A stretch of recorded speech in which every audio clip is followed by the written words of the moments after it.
itu cuma guru honorer miskin. Kalau gaji kurang, mending ngemis di pinggir jalan sana. Guru honorer dipermalukan kepala sekolah. Tidak ada yang tahu, dia adalah utusan bupati yang menyamar demi membongkar kebusukan sekolah itu. Suara mesin Supra tua berkarat yang kukendarai terdengar begitu kontras dengan deru mobil-mobil mewah yang parkir di area kantor bupati. Namaku Bima. Usiaku baru 28 tahun, dan jabatanku adalah asisten khusus bupati di bidang pendidikan. Sejak pagi, aku sudah terbiasa mengenakan kemeja rapi dan sepatu pantofel yang mengilap, tetapi hari ini berbeda. Kemeja lusuh, celana kain yang warnanya pudar, dan sepasang sepatu kets bekas. Ini adalah seragam baruku. Misi penyamaran yang ditugaskan bupati sendiri telah dimulai. Bukan rahasia lagi jika sekolah-sekolah di kota ini sering menjadi sorotan publik. Banyak laporan masuk tentang pungutan liar, perlakuan tidak manusiawi terhadap siswa, dan dugaan penyalahgunaan wewenang. Salah satu sekolah yang paling banyak menerima laporan adalah SMA Bakti Jaya, sekolah favorit yang ironisnya dipenuhi dengan praktik-praktik tak terpuji. Disinilah aku akan menghabiskan beberapa bulan ke depan, bukan sebagai Bima, asisten khusus bupati, melainkan sebagai Bima, guru honorer yang dibayar seadanya. Aku memarkir motor bututku di sudut parkiran, jauh dari jajaran mobil-mobil para guru. Saat aku melangkah menuju gerbang, seorang satpam berbadan tegap, Pak Danu, langsung menghadangku. "Hei, motornya pindah ke sana, di parkiran umum," katanya dengan nada merendahkan. Tangannya menunjuk ke area di luar gerbang. "Tapi saya guru baru di sini," jawabku sopan. Pak Danu melirikku dari atas ke bawah, dari kemeja kumalku hingga sepatu kets yang kotor. "Guru? Guru honorer, ya? Aturan di sini jelas. Guru honorer parkir di luar." "Sudah, jangan banyak tanya," gertaknya. Aku hanya mengangguk dan menurut. Di hari pertamaku, aku sudah merasakan diskriminasi yang begitu kentara. Pakaian dan motor bututku telah menjadi tanda status yang tak tertulis, membedakanku dari orang-orang penting di sekolah ini. Setelah melalui proses administrasi yang rumit dan penuh dengan pandangan remeh dari staf, aku akhirnya dipertemukan dengan Bu Ratna, kepala sekolah yang terkenal galak. Ia duduk di kursi kebesarannya, matanya menatap tajam, seolah-olah sedang menginterogasi penjahat. "Jadi, kamu Bima?" tanyanya, suaranya dingin dan menusuk. "Guru honorer. Gaji di sini kecil. Kamu jangan banyak berharap." Aku mencoba tersenyum. "Saya datang untuk mengajar, Bu. Gaji nomor sekian." Bu Ratna tertawa sinis. "Bagus, berarti kamu tahu diri. Di sini, kamu harus patuh. Jangan ikut campur urusan yang bukan urusanmu. Mengerti?" Aku mengangguk. Aku tahu apa yang ia maksud. Ia memperingatkanku untuk tidak mengusik praktik-praktik kotor yang mungkin sedang berjalan. Tanpa ia sadari, misiku justru untuk menguak semua itu. Hari-hari pertamaku di SMA Bakti Jaya berjalan seperti yang sudah kuduga.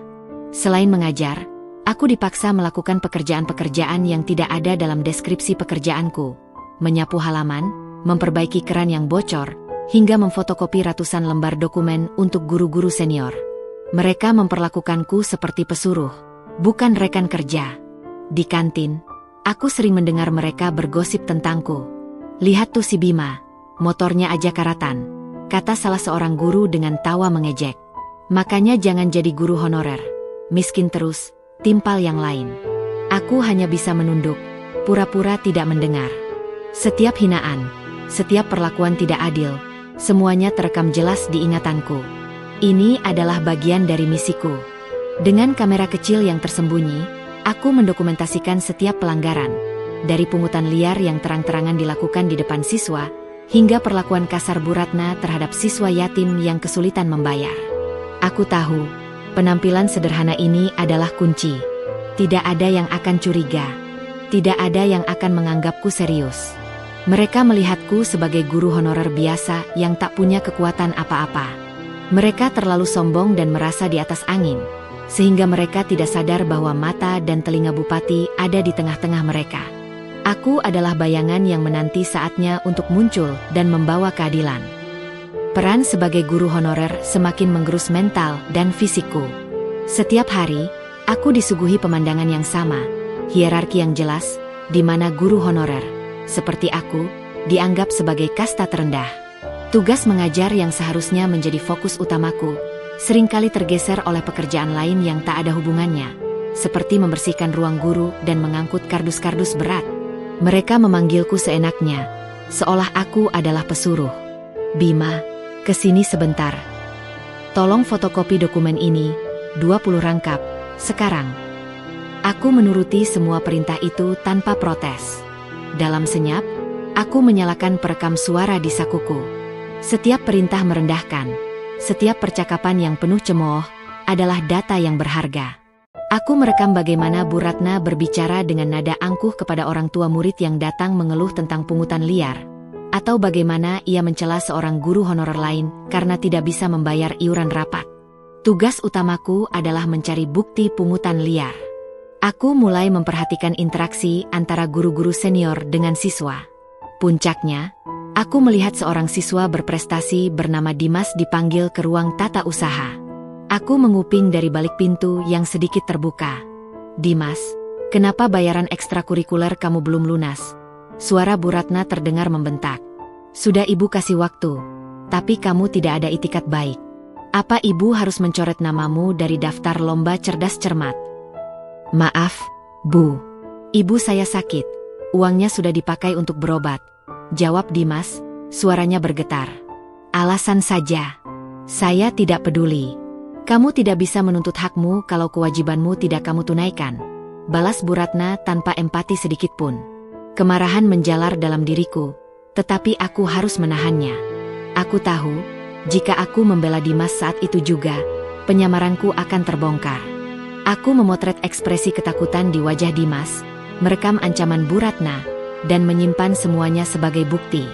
Ini bukan hanya tentang korupsi, ini tentang ketidakmanusiawian. Di tengah semua kegelapan ini, aku menemukan satu-satunya cahaya.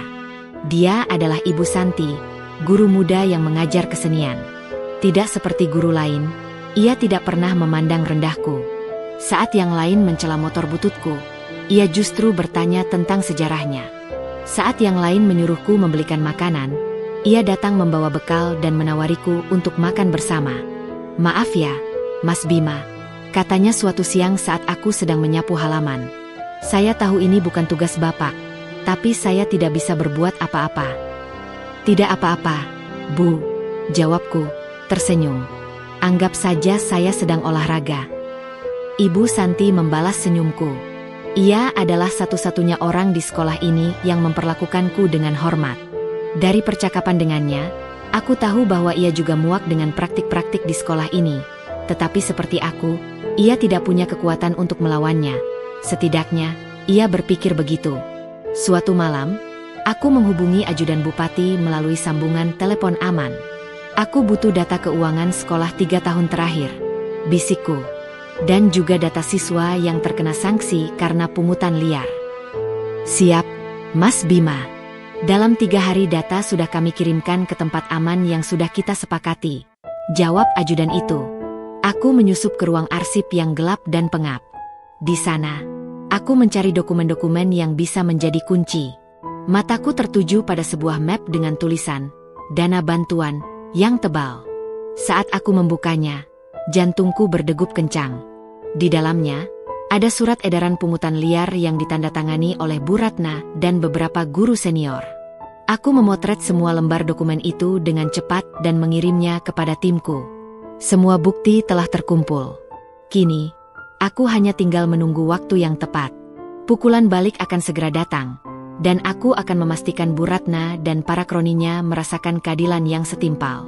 Mereka pikir penampilan sederhana ini adalah kelemahan, tetapi mereka tidak tahu, di balik kemeja lusuh ini, ada kekuatan yang jauh lebih besar.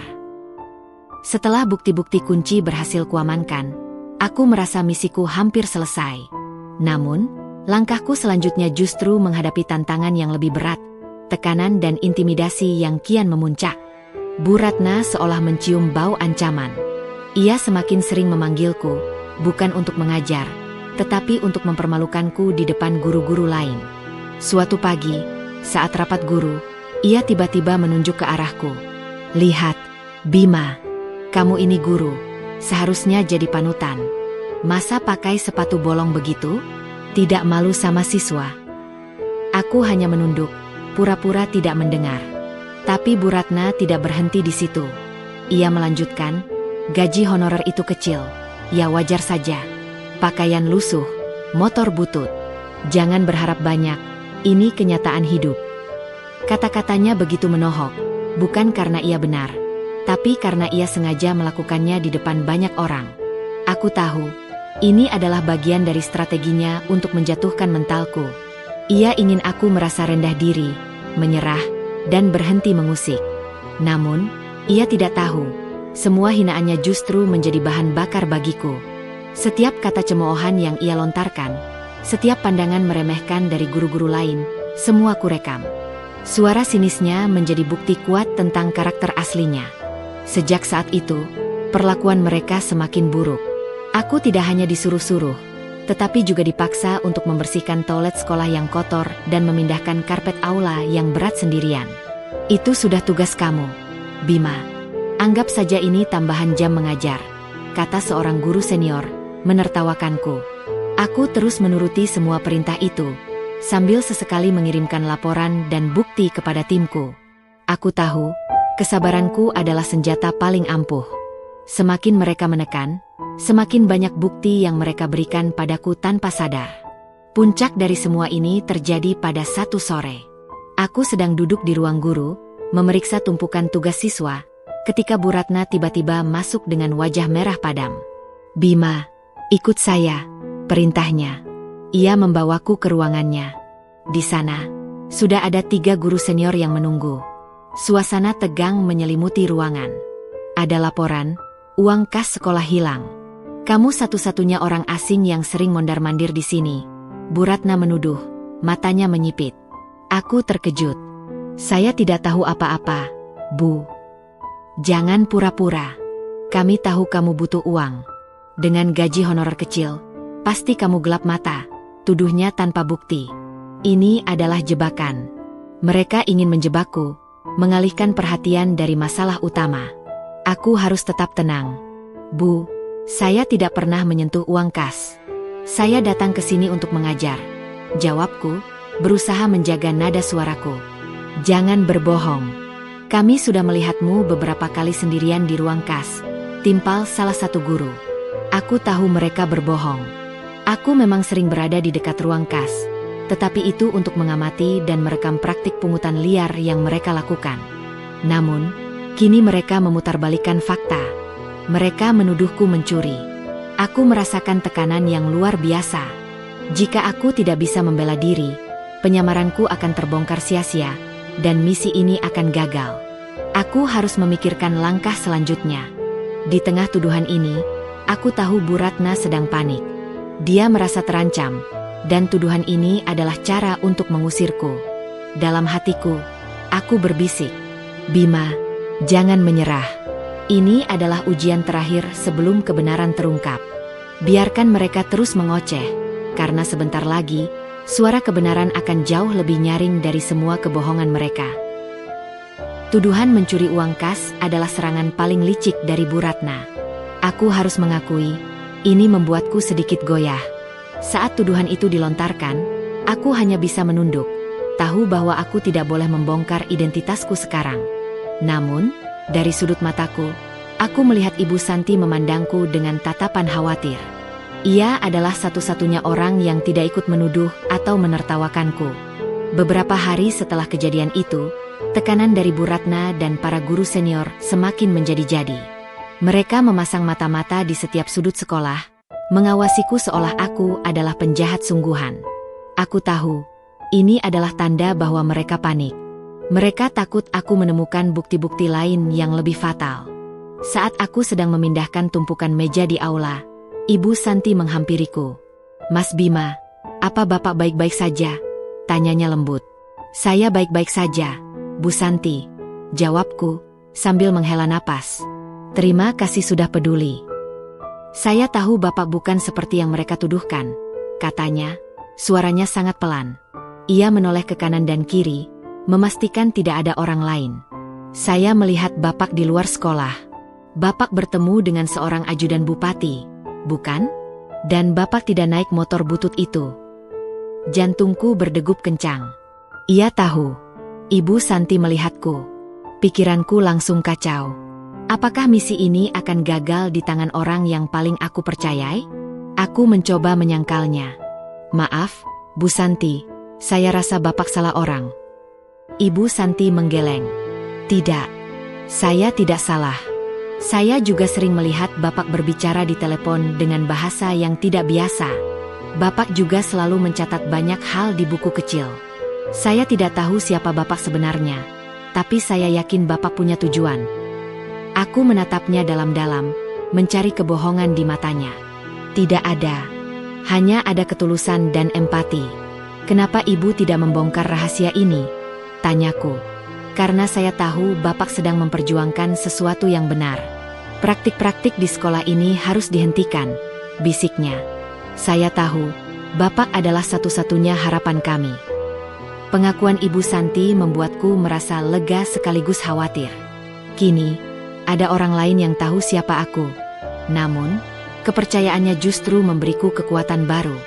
Aku sadar, aku tidak sendiri. Di malam harinya, aku mendapat kabar dari tim investigasi bahwa Bu Ratna panik. Ia memerintahkan Pak Danu untuk mencari dokumen-dokumen keuangan dan menghancurkannya. Aku tahu, ini adalah kesempatan terakhirku. Aku harus mengambil semua bukti yang tersisa sebelum dihancurkan. Aku menyusup ke ruang arsip pada tengah malam. Suasana gelap dan pengap menyambutku. Aku bergerak secepat mungkin, mencari sebuah map merah yang berisi bukti pungutan liar. Di sela-sela tumpukan dokumen, aku menemukannya. Jantungku berdebar kencang saat mengambilnya, seolah aku baru saja menemukan harta karun. Saat aku melangkah keluar, aku mendengar suara langkah kaki. Aku segera bersembunyi di balik rak. Pak Danu, sang satpam, masuk dengan senter. Ia mengobrak-abrik lemari, mencari-cari sesuatu. Ia adalah suruhan Bu Ratna, berusaha menghancurkan semua jejak kejahatan mereka. Namun, ia tidak tahu, aku sudah selangkah lebih maju. Aku kembali ke tempat tinggalku, mengamankan map merah itu, dan segera mengirimkan semua bukti terakhir kepada timku. Misiku telah mencapai puncaknya. Sekarang, aku hanya tinggal menunggu waktu yang telah ditentukan. Waktu di mana semua kebohongan dan ketidakadilan akan berakhir. Hari di mana aku tidak lagi menjadi guru honorer yang lemah, tetapi menjadi perpanjangan tangan keadilan. Aku kembali ke sekolah dengan kemeja lusuh yang sama dan motor butut yang setia mengantarku. Namun, kali ini, ada sesuatu yang berbeda. Aku tidak lagi merasa tertekan atau takut. Aku merasa seperti bom waktu yang siap meledak, menantikan momen yang telah direncanakan. Pagi itu, semua guru dikumpulkan di aula sekolah untuk sebuah rapat klarifikasi. Wajah Bu Ratna terlihat tegang. Ia terus-menerus melirik ke arah pintu, seolah menantikan kedatangan seseorang. Ruangan penuh dengan bisik-bisik. Aku duduk di barisan belakang, menunduk, seolah aku tidak ada. Tiba-tiba, pintu aula terbuka. Seorang pria berbadan tegap dan berpakaian rapi masuk. Dia bukan orang asing bagiku. Dia adalah ajudan bupati. Seketika, keheningan menyelimuti ruangan. "Selamat pagi," katanya dengan suara lantang. "Saya datang atas nama Bapak Bupati untuk menindaklanjuti laporan-laporan yang masuk mengenai sekolah ini." Wajah Bu Ratna langsung memucat. "Laporan apa, Pak? Sekolah kami baik-baik saja." Ajudan Bupati tersenyum tipis. "Oh, benarkah? Kalau begitu, kita dengarkan saja kesaksian dari salah satu guru di sini." Semua mata memandang ke sekeliling, mencari tahu siapa yang dimaksud. Ajudan itu kemudian berjalan ke arahku dan menepuk bahuku. "Mari, silakan maju, Bapak Bima." Aku berdiri dan berjalan ke depan. Bisik-bisik berubah menjadi gumaman kaget. Para guru dan staf yang sering mencemoohku kini menatapku dengan tatapan bingung, curiga. "Perkenalkan, nama saya Bima. Saya adalah asisten khusus Bupati di bidang pendidikan," kataku dengan suara yang tegas dan jelas. Seketika, aula hening. Bu Ratna berdiri, wajahnya merah padam. "Apa-apaan ini? Anda menipu kami?" teriaknya. Saya tidak menipu, jawabku tenang. Saya hanya melakukan penyamaran untuk mengumpulkan bukti. Bukti-bukti yang kalian berikan sendiri kepada saya. Aku mengeluarkan sebuah flash drive dan menyerahkannya kepada ajudan bupati. Ia memasangnya ke proyektor. Suara Bu Ratna yang membentak Dimas dan menuntut pungutan liar memenuhi ruangan. Foto-foto dokumen pungutan liar ditampilkan di layar. Wajah-wajah guru senior yang terlibat terpampang jelas. Ketegangan mencapai puncaknya. Bu Ratna dan para kroninya tidak bisa berkata-kata. Mereka hanya bisa menatapku dengan pandangan penuh amarah dan ketidakpercayaan. Saat itu, pintu aula terbuka lagi. Bukan ajudan, melainkan Bapak Bupati sendiri yang masuk. Langkahnya mantap, tatapannya dingin. Bapak Bupati. Bu Ratna tergagap. Bupati tidak menghiraukannya. Ia berjalan ke depan, tepat di sampingku. Saya sudah mendengar semuanya. Saya sudah melihat bukti-bukti yang sangat kuat, katanya dengan suara berat. Ia menoleh ke arah Bu Ratna. Saudari Ratna, terhitung sejak hari ini, Anda resmi diberhentikan dari jabatan Anda sebagai kepala sekolah. Bu Ratna dan para guru senior yang terlibat hanya bisa terdiam, tidak berdaya. 2 orang polisi yang sudah menunggu di luar masuk ke dalam aula, siap untuk menangkap mereka. Bu Ratna menatapku untuk terakhir kalinya, tatapan kebencian yang mendalam. Aku hanya membalasnya dengan senyuman. Senyuman kemenangan, bukan untukku, tapi untuk keadilan. Keadilan untuk Dimas, untuk para siswa yang menjadi korban, dan untuk semua guru honorer yang selama ini diperlakukan tidak adil. Misi ini telah selesai, dan kini, babak baru akan segera dimulai. Momen penangkapan Bu Ratna dan para kroninya terasa seperti mimpi. Aku melihat mereka digiring keluar oleh polisi, pandangan mata mereka dipenuhi dengan kehancuran dan penyesalan. Aku juga melihat wajah-wajah guru lain yang selama ini bersikap sinis padaku. Mereka kini menatapku dengan campuran rasa malu, kagum, dan juga ketakutan. Mereka menyadari, orang yang selama ini mereka remehkan, yang mereka anggap tidak penting, ternyata adalah orang yang memegang kunci nasib mereka. Setelah suasana sedikit tenang, Bapak Bupati berdiri di depan semua orang. Keadilan harus ditegakkan, ujarnya dengan tegas. Saya tidak akan membiarkan sekolah ini menjadi sarang korupsi dan ketidakadilan. Untuk itu, kita butuh pemimpin yang berintegritas dan tulus. Semua mata tertuju padanya. Aku tahu apa yang akan terjadi selanjutnya. Aku telah merekomendasikan seseorang yang pantas. Setelah mempertimbangkan dengan matang, saya menunjuk Ibu Santi sebagai kepala sekolah SMA Bakti Jaya yang baru, umum Bapak Bupati. Ibu Santi, yang selama ini duduk diam, langsung terkejut. Ia berdiri, matanya berkaca-kaca. Tepuk tangan riuh terdengar. Sebagian besar dari guru-guru muda dan staf yang selama ini merasa tertindas. Aku tersenyum bangga. Ia adalah orang yang tepat. Ia melihat kebenaran tanpa perlu dijelaskan. Ia memperlakukanku sebagai manusia tanpa memandang statusku. Ia akan menjadi pemimpin yang baik, yang didasarkan pada hati, bukan pada kekuasaan. Sore harinya, aku kembali ke sekolah. Kali ini bukan untuk mengajar, melainkan untuk membereskan barang-barangku. Aku melihat Dimas sedang duduk di bangku taman. Ia menghampiriku dengan senyum lebar. Terima kasih, Bapak Bima. Bapak sudah menolong saya.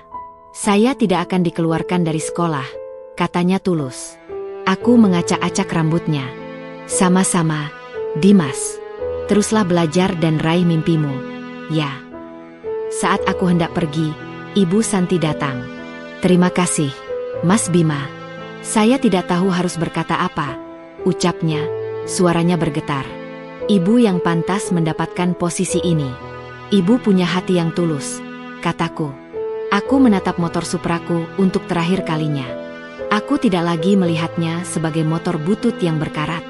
Motor ini adalah saksi bisu dari seluruh perjuangan dan pengorbananku. Motor ini adalah simbol dari penyamaran, simbol dari integritas. Motor ini banyak mengajarkan saya, Bu, kataku sambil tersenyum. Kadang, sesuatu yang terlihat sederhana, justru menyimpan kekuatan yang luar biasa. Ibu Santi mengangguk. Ia mengerti. Aku tahu, kisahnya tidak akan berakhir di sini. ia akan membawa perubahan. Aku akhirnya meninggalkan sekolah itu. Penyamaranku selesai.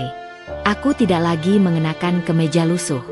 Kini, aku kembali menjadi Bima, asisten bupati.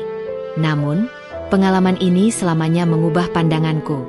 Aku menyadari bahwa nilai seseorang tidak ditentukan oleh apa yang mereka kenakan atau berapa banyak uang yang mereka miliki. Nilai sejati terletak pada kejujuran, integritas, dan keberanian untuk berdiri membela kebenaran. Cerita ini bukan hanya tentang pengungkapan korupsi, tetapi juga tentang pengungkapan arti sejati dari sebuah kehormatan. Setelah semua kekacauan reda, SMA Bakti Jaya perlahan mulai pulih. Di bawah kepemimpinan Ibu Santi, sekolah itu bertransformasi. Tidak ada lagi pungutan liar yang membebani orang tua, tidak ada lagi perlakuan diskriminasi berdasarkan status sosial. Guru honorer kini diperlakukan dengan hormat, dan setiap siswa, termasuk Dimas, memiliki kesempatan yang sama untuk berkembang. Aku kembali ke rutinitas lamaku sebagai asisten bupati. Kemeja rapi dan sepatu pantofel kembali menjadi seragam harianku. Aku sering mendengar kabar dari Ibu Santi tentang perkembangan sekolah. Ia bercerita tentang kehangatan yang kembali terasa di antara para guru, tentang siswa-siswa yang berani mengejar mimpi mereka tanpa ketakutan. Suatu hari, saat aku melewati SMA Bakti Jaya, aku berhenti sejenak. Aku melihat motor Supra butut yang kini sudah terparkir rapi di area khusus guru. Aku tersenyum. Ibu Santi sengaja menyimpannya, bukan sebagai ejekan, melainkan sebagai pengingat. Pengingat bahwa di balik penampilan yang paling sederhana, bisa bersembunyi integritas dan keberanian yang luar biasa. Kisahku di sana menjadi legenda. Mereka menyebutku, guru honor pembawa keadilan. Aku tidak peduli dengan julukan itu. Bagiku, ini adalah pengingat bahwa kebaikan tidak perlu diumumkan, dan kebenaran akan selalu menemukan jalannya sendiri untuk terungkap. Pesan itu begitu jelas. Nilai seseorang tidak ditentukan oleh apa yang mereka kenakan atau miliki, melainkan oleh apa yang mereka perjuangkan.